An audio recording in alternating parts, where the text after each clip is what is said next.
Повели. Само ти да мой Николчев Моденов погина, знаеш ли? Знам. Сама не Павле ми сега уши у 9 сата, го немаше нигде. Кој Павле? Стојанов.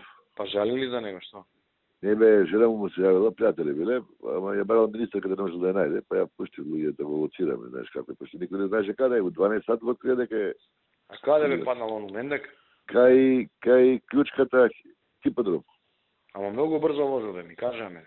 А пред тоа 10,5 сат до пред тоа синоќа со Степче Екиновски биле негде у град кај биле у Скопје. Тоа е покажување на жена му. Тоа ти е.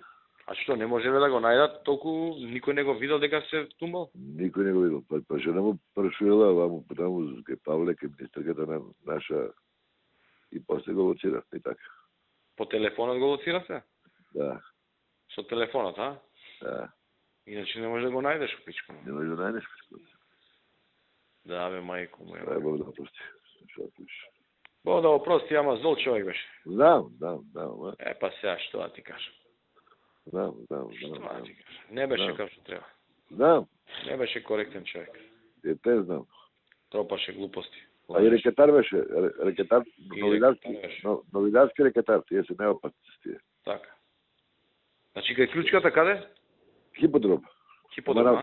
На враќање од Петровец, не натаму, наваму, на кај Скопје. Значи, он идел од Петровец, а? Да, од Петровец. Да. По аутопут? Да, клучката. Како може да тука да иси...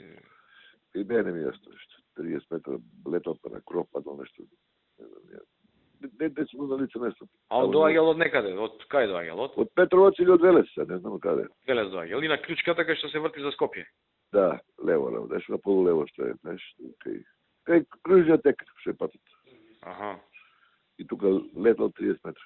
Па може он доживел и удар, бе? Па не знам. Знаеш, изгубил контрола и отишол. И бил психолошко-финансиски оптоварен. Да? Да. Покажување на Павле.